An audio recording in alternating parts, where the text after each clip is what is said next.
హల్లెలూయా. బాగున్నారా? దేవుని కృపను బట్టి వర్ధిల్లుచున్నారా? రండి ప్రార్థన చేసుకొని నేటి వర్తమానాన్ని ధ్యానించుకుందాం. మహోన్నతుడా, పరిశుద్ధుడా, ప్రేమ కలిగిన తండ్రి, నీ బంగారు పాదములకు వందనాలు, స్తుతులు, స్తోత్రాలు తండ్రి.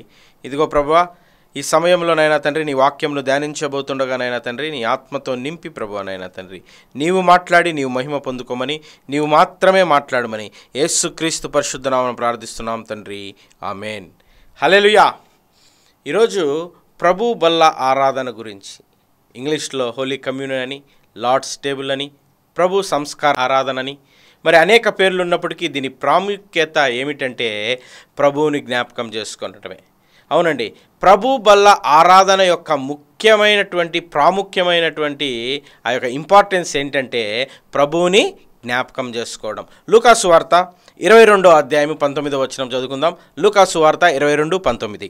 నన్ను జ్ఞాపకం చేసుకొనుటకై దీన్ని చేయుడని చెప్పాను. ప్రభువు చెబుతున్నటువంటి మాట, ఇది నన్ను జ్ఞాపకం చేసుకొనడానికై చేయండి. ఇదేదో ఆచారము కాదు, ఇదేదో ప్రసాదము కాదు, ఏదో అన్య దేవతలకు అన్యులు అర్పించినట్టుగా ప్రసాదాలు అర్పించి తినేటువంటి ఆ యొక్క ప్రసాదం కాదు, కానీ నన్ను జ్ఞాపకం చేసుకోవడానికై దీన్ని చెయ్యండి. అవును, కొరింథీయులకు రాసినటువంటి మొదటి పత్రిక 11:26లో, మీరు ఈ రొట్టెను తిని ఈ పాత్రలను త్రాగున్నప్పుడల్లా ప్రభువు వచ్చు వరకు ఆయన మరణమును ప్రచురించెదరు. దేవుడు వచ్చు వరకు ఈ బల్లలో పాల్గొన్న ప్రతి ఒక్కరు ఏం చేయాలంట? ఆయన మరణ పునరుద్ధానాన్ని ప్రచురించాల. యేసుక్రీస్తు మా కొరకు పుట్టి ఉన్నాడని, ఆయన మన కొరకు మరణించి ఉన్నాడని, ఆయన తిరిగి లేచి ఉన్నాడని, ఆయన మేఘారథుడై రానయ్యి ఉన్నాడని విశ్వసించి ఆయన మరణ పునరుద్ధానాన్ని ప్రచురించి ఆయనని జ్ఞాపకం చేసుకోవడానికై ఈ ప్రభు బల్లారాధనలో మనము పాలు పొందాలి. ప్రభు బల్లారాధన అనేది ఒక ఆజ్ఞ. దేవుడు మనకిచ్చినటువంటి మరొక ఆజ్ఞ ఈ ప్రభు బల్ల ఆరాధన. అవునండి, ఆనాడు ఆదాము హవ్వలకు ఏదేను వనంలో ఎలాగునైతే ఆ పండు తినవద్దు అన్నాడో, ఈ నూతనమైనటువంటి నిబంధన యుగంలో మనకు దేవుడిచ్చినటువంటి ఆజ్ఞ, నా శరీరము తిని నా రక్తమును పానము చేయండి. చూడండి, యోహాను సువార్త 6వ అధ్యాయము 54వ వచనం చదువుకుందాం. Gospel according to John 6:54. నా శరీరము తిని నా రక్తము త్రాగువాడే నిత్య జీవము గలవాడు, అంత్య దినమున నేను వాణ్ణి లేపుదును. నా శరీరం తిని నా రక్తము త్రాగువాడే నిత్య జీవానికి వారసుడని దేవుని వాక్యం చెప్తుంది. ఈ బల్లారాధనలో ఎందుకు మనం పాల్గొనాలంటే నిత్య జీవానికి పోవడానికి ఇదొకటే మార్గము. ఇంకో వాక్యం చూసుకుందాం, చూడండి 6:53లో, కావున యేసు ఇట్లనెను, మీరు మనుష్య కుమారుని శరీరము తిని ఆయన రక్తము త్రాగితేనే గాని మీలో మీరు జీవము గలవారు కారు. మీలో మీరు జీవం గలవారు కావాలంటే ఆయన శరీరము తిని ఆయన రక్తమును పానము చేయాలని దేవుని వాక్యం చెప్తుంది. ఈరోజు చాలామంది భయభక్తులతో కాక, భక్తి శ్రద్ధలతో కాక, ఏదో వెళ్ళామా ఆచార భక్తిగా తీసుకుందామా, లేకుంటే మా పితరులు తీసుకున్నారు బాప్తిసం తీసుకున్నాం కాబట్టి తీసుకోవాలి, లేకపోతే అదేదో అన్యులు తిన్నట్టుగా దేవుడి గుడిలోకి వెళ్ళినప్పుడు ప్రసాదం తీసుకున్నట్టుగా ఏదో ప్రసాదంలాగా తీసుకుంటున్నారు. కానీ ఇది భక్తి శ్రద్ధలతో ఆజ్ఞతో కూడినటువంటి ఈ యొక్క నిబంధనని, నూతన నిబంధనలో మనకిచ్చినటువంటి దేవుని ఆజ్ఞను భయభక్తులతో భక్తి శ్రద్ధలతో దేవుణ్ణి జ్ఞాపకం చేసుకొనడానికై, ఆయన మరణమును ప్రచురించడానికై, ఇన్ రిమెంబరెన్స్ ఆఫ్ లార్డ్, దేవుణ్ణి జ్ఞాపకం చేసుకోవడానికై ఈ యొక్క బల్లారాధనలో మనం పాలు పొందాలి.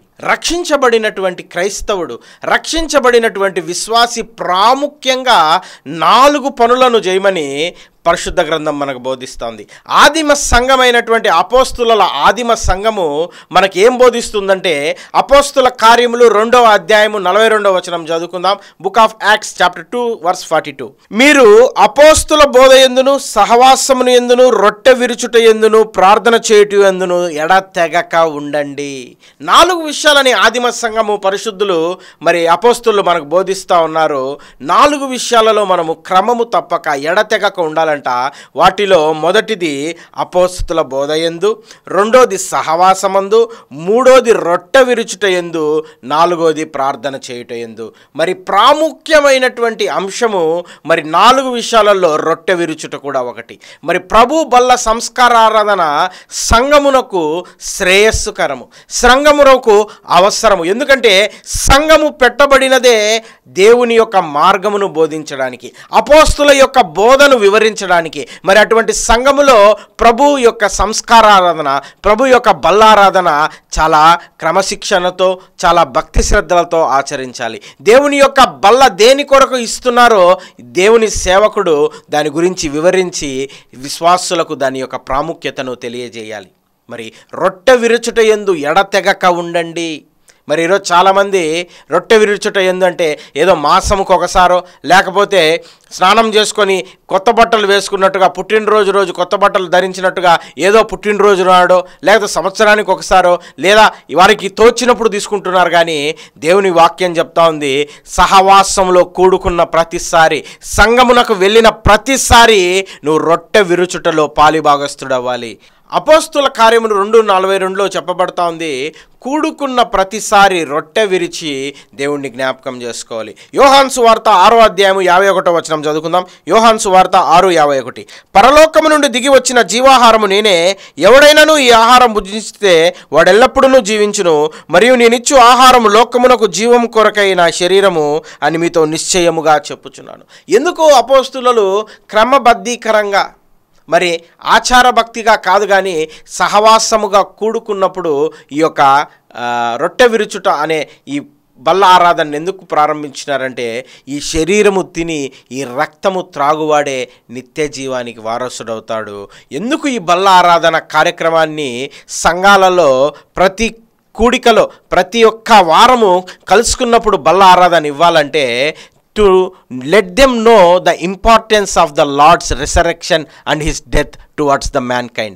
దేవుడు మన కొరకు చిందించినటువంటి ఆయన రక్తమును, మరి ఆయన మన కొరకు నలగొట్టబడినటువంటి ఆ శరీరము గురించినటువంటి విలువైనటువంటి ఆ మాటలను సంఘమునకు తెలియజేయమని అపోస్తులు ఆ యొక్క ఆదిమ సంఘానికి బోధించినారు. ఈరోజు ఆదిమ సంఘము నుండి వచ్చినటువంటి మన సంఘములు ఈ యొక్క ప్రభు బల్లారాధన యొక్క ప్రాముఖ్యతను విస్మరించి ఎలా పడితే అలా, మరి సంఘ కాపరి అతన్ని అడుగుతున్నాడా, నువ్వు బాప్తిస్మం పొందినవా, రక్షణ అనుభవం ఉందా?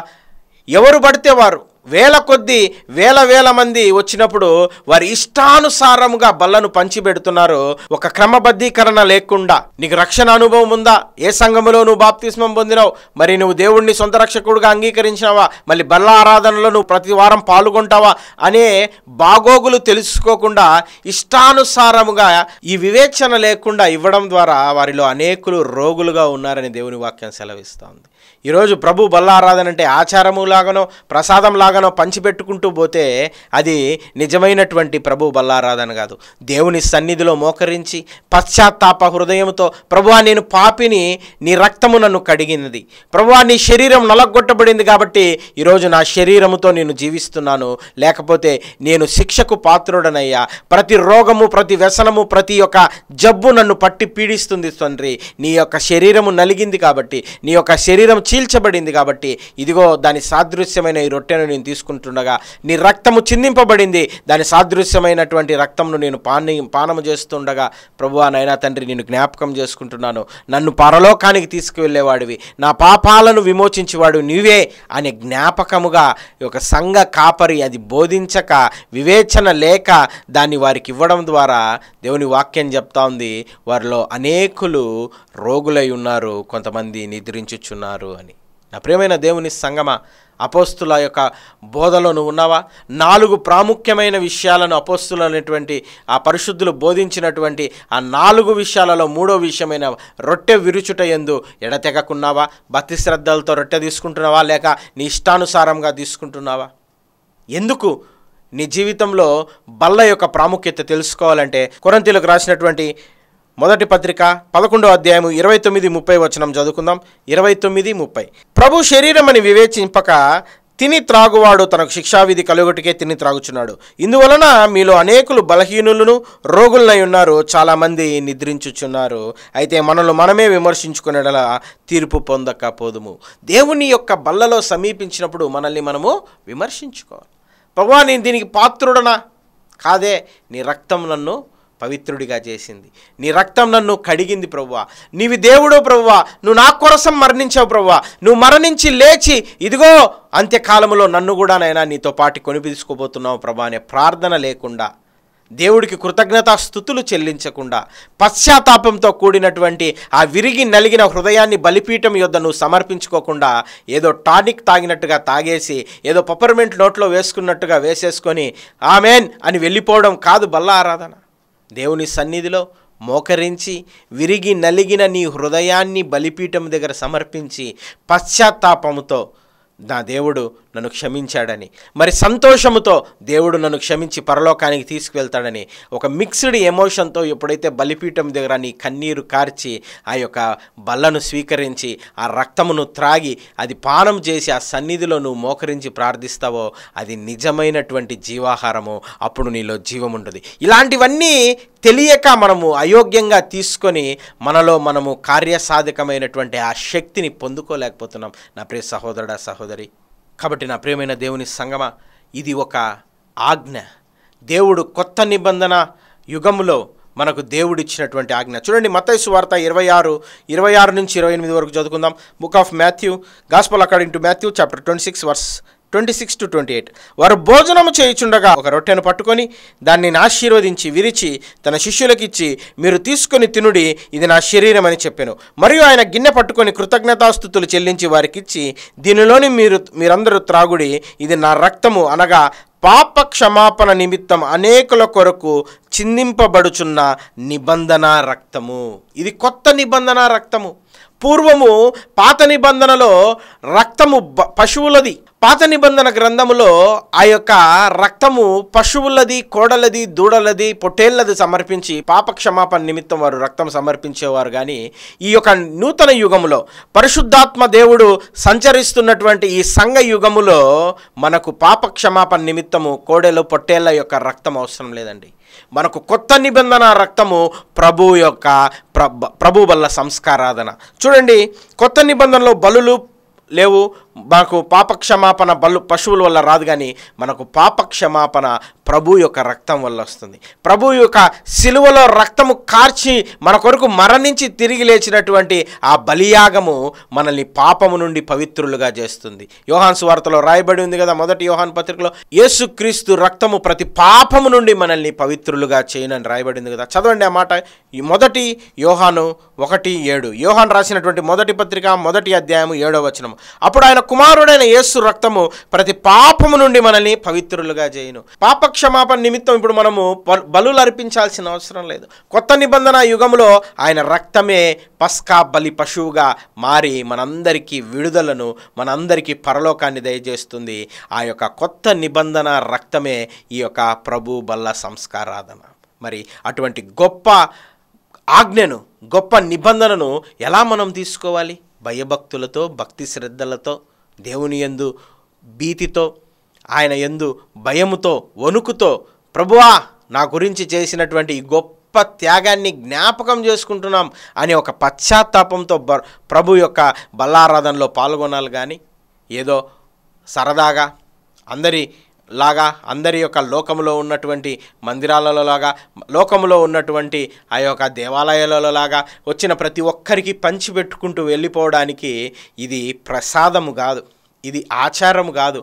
ఇది దేవుని కుమారులకు, అనగా క్రీస్తు రక్తము ద్వారా కడగబడి కుమారుడు, కుమార్తె అనే ఆయన యొక్క దత్తపుత్ర ఆత్మ పొందుకున్న వారికి మాత్రమే దేవుడిచ్చినటువంటి ఒక గొప్ప వరం.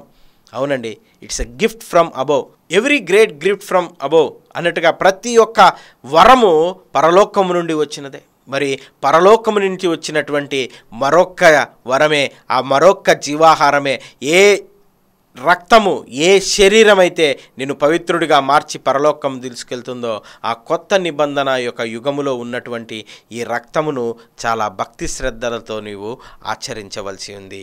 ఎలా పడితే అలా ఈ యొక్క ప్రభు బల ఆరాధనని తీసుకోకూడదండి. ఈ ప్రభు బల ఆరాధన తీసుకునేటప్పుడు కొన్ని నియమాలు మనం పాటించాలి. ఇతరులను క్షమించకుండా ప్రభు బల ఆరాధనలో తీసుకుంటే ప్రయోజనకరం లేదు. దేవుడు చెప్తాడు కదా, నీ సహోదరుని నువ్వు ద్వేషిస్తూ నువ్వు వచ్చి నా బలిపీఠం దగ్గర బలులు అర్పిస్తావు అంటే ముందు వెళ్ళి నీ బలిని పక్కన పెట్టి వెళ్ళి నీ యొక్క సహోదరుని క్షమించి వచ్చి నీ బలిని అర్పించు. మరి ఇతరులను క్షమించకుండా ప్రభు బల్ల ఆరాధనలో పాల్గొనడానికి దేవుడి యొక్క ఆత్మ ఒప్పుకోదు, దేవుడి యొక్క ఆత్మ సంతోషించదు, దేవుని యొక్క బల్ల నీకు పవిత్రతను కలుగజేయదు. పాపము ఒప్పుకోకుండా పశ్చాత్తాపము లేకుండా ఈ ప్రభు బల్ల ఆరాధన తీసుకోవడము వ్యర్థము. పాపాన్ని ఒప్పుకొని నేను పాపిని ప్రభువా అని పశ్చాత్తాపం లేకుండా ఈ ప్రభు బల్ల ఆరాధనలో నువ్వు పాల్గొనుట వ్యర్థమే. యేసు మరణ పునరుద్ధాన నిత్య జీవాన్ని విశ్వసించకుండా తీసుకోవడము నీ యొక్క జీవితంలో ఈ ప్రభు బల్ల ఆరాధన వ్యర్థమే. యేసు ప్రభు ఈ లోకానికి వచ్చినాడని, ఆయన మన కొరకు మరణించినాడని, ఆయన తిరిగి 3వ దినము లేచి ఉన్నాడని, తిరిగి రానై ఉన్నాడని, నిన్ను కూడా ఒకరోజు పరలోకములో ఆయన తీసుకొని వెళ్తాడనే విశ్వాసమును నిరీక్షణ లేకుండా ఈ ప్రభు బల్ల ఆరాధనలో పాల్గొనుట వ్యర్థమే.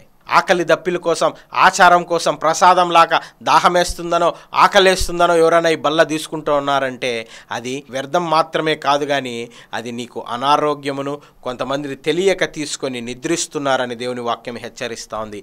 అయోగ్యులుగా కాక యోగ్యులుగా తీసుకోమని దేవుని వాక్యం సెలవిస్తోంది. అయోగ్యులుగా కాదండి, యోగ్యులుగా ఈ యొక్క ప్రభు బల్లారాధనలో పాల్గొనండి. దేవుడు ఇచ్చేటువంటి ఈ రక్షణ అనుభవము యోగ్యత కలిగిన వారికి, ఎలా పడితే అలాగ తీసుకునే వారికి కాదు.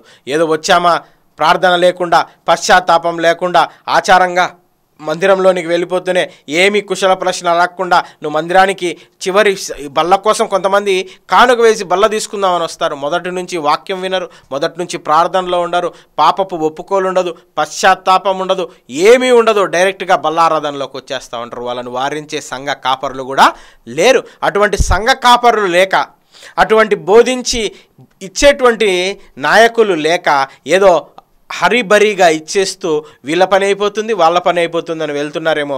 ఈరోజు దేవుని వాక్యం నేను హెచ్చరిస్తూ ఉంది. నా ప్రియ సహోదరుడా, ప్రియ సంగమా, ప్రియ సంఘ కాపరి, ఈ మాటలు నీతోనే. దేవుని యొక్క బల్లలో పాలు పొందులు పొందేవారు ఎంత ప్రాముఖ్యమో ఇచ్చే నీవు కూడా దాని యొక్క ఎసెన్స్ని చెప్పకుండా, దాని యొక్క ప్రాముఖ్యతను తెలియజేయకుండా సంఘానికి ఇవ్వడము నీకు కూడా ఆరోగ్యకరం కాదు. ఈ యొక్క బల్లారాధన ద్వారా మనము ఏకమవుతున్నాం. కొరింథీయులకు రాసినటువంటి మొదటి పత్రిక 10వ అధ్యాయం 16-17 చదువుకుందాం. కొరింథీయులకు రాసినటువంటి మొదటి పత్రిక 10వ అధ్యాయం 16-17 వచనం. మనము దీవించు ఆశీర్వచనపు పాత్రలోని త్రాగుట క్రీస్తు రక్తములో పాలు పుచ్చుకునుటయే కదా. మనము విరుచు రొట్టె తినుట క్రీస్తు శరీరంలో పాలు పుచ్చుకునుటయే కదా. మనమందరము ఒకే రొట్టెలో పాలు పుచ్చుకొనుచున్నాము. రొట్టె ఒకటే గనుక అనేకుల మనమైనము ఒకే శరీరమై ఉన్నాము. ఆయన ఒక పాత్రలను త్రాగటం వల్ల, ఒక శరీరము తినడం వల్ల మనమంతా ఏక శరీరమై ఉన్నాము. మనకు శిరస్సు ప్రభువై ఉన్నాడు. హల్లెలూయా. ఈరోజు ఆ పాత్రలో మనము చేతులు వేయడం ద్వారా, ఆ పాత్రలో మనము త్రాగడం ద్వారా మనమంతా సంఘమంతా ఏక శరీరంగా ఉంటుంది. తారతమ్యాలు లేవు. వెంకటగిరి అనే ప్రాంతంలో ఒక రాజు దేవుని మాటలకు, దేవుని వాక్యానికి ఆకర్షితుడై దేవుని యొక్క బల్లలో పాలు పొందడానికి, రక్షణ అనుభవం పొందిన తర్వాత పాలు పొందడానికి దేవుణ్ణి యేసుక్రీస్తును సొంత రక్షకుడుగా స్వీకరించి బల్లలో పాలు పొందడానికి వెళ్ళాడంట. మరి అందరికీ ఒకే శరీరము, మరి ఒకే పాత్ర. మరి అది చూసినటువంటి రాజు, నేను రాజును కదా, నాకు సపరేట్ పాత్రను, సపరేట్ శరీరం కావాలి అన్నప్పుడు ఆ యొక్క సంఘంలో పనిచేస్తున్నటువంటి కాపరిగా ఉన్నటువంటి వ్యక్తి రాజుకు బాప్తిస్మం ఇచ్చి ఆయనకు సపరేట్గా సంఘమంతటితో కూడినటువంటి ఏక శరీరము, ఏకమైనటువంటి పాత్రలను ఇవ్వకుండా ఆయనకు సపరేట్గా ఇచ్చి ఆ మాటను ఆ పైన ఉన్నటువంటి పెద్ద పాస్టర్కు ఉత్తరం రాశాడంట.